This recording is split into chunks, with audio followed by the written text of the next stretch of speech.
प्रेक्षक हो नमस्कार।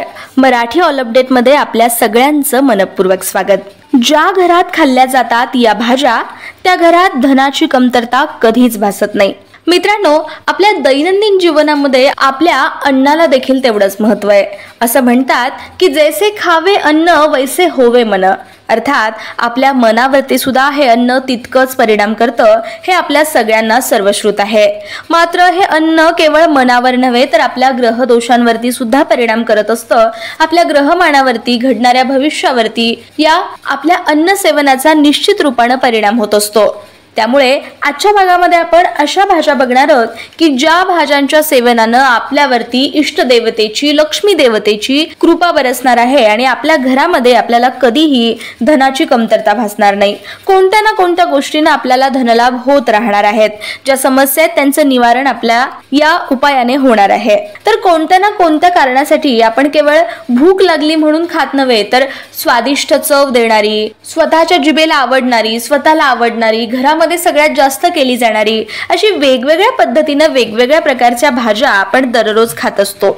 अर्थात या भाज्यांच्या सेवनाने आपली तब्येत उत्तम राहते। आवश्यक ते असणारे सर्व प्रोटीन्स, विटामिन्स आपल्याला या भाज्यांमधून मिळतातच, पण त्याचबरोबर भाज्यांचं सेवन केलं तर आयुष्यात धनाची देखील कमतरता येणार नाही याविषयीचं विस्तृत मार्गदर्शन शास्त्रामध्ये केले गेलेले आहे।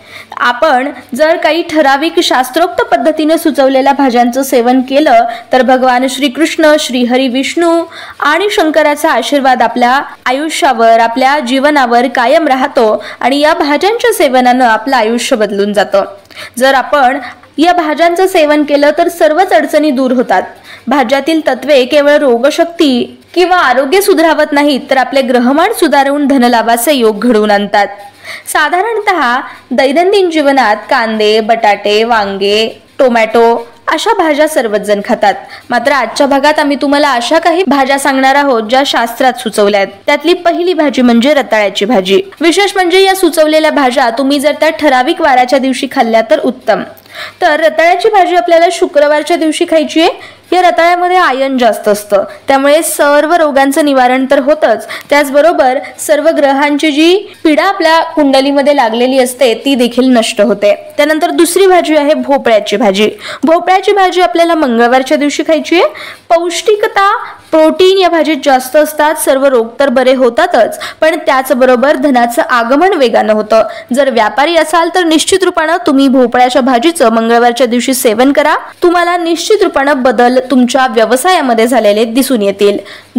तुमच्या दुकानासमोर गिराईकांची रांग लागेल। त्यानंतर तिसरी भाजी आहे मिक्स डाळी वापरून बनवलेल्या सांडग्यांची भाजी। ही खूप कमी लोकांना माहिती असेल। महाराष्ट्रात बऱ्याच ठिकाणी मूग, मटकी, उडीद, तूर या डाळी मिक्स करून त्यांची पेस्ट करून त्यांचे छोटे छोटे वडे करून त्यांना वाळवून त्यांना सांडगे म्हणलं जातं, तर त्यांची भाजी केली जाते। ती भाजी सुद्धा निश्चित रूपाने लक्ष्मी मातेची कृपादृष्टी बरसवते आणि कायम धनलाभाचे योग घडून येतात। तर या तिन्ही भाज्या आठवड्यातून केवळ एकदा जरी तुम्ही खाल्ल्या तरी याचे शुभ परिणाम तुम्हाला पाहायला मिळतील। तर आजचा हा व्हिडिओ तुम्हाला कसा वाटला ते आम्हाला नक्की कळवा आणि मराठी ऑल अपडेट या चॅनलला सबस्क्राईब करायला विसरू नका।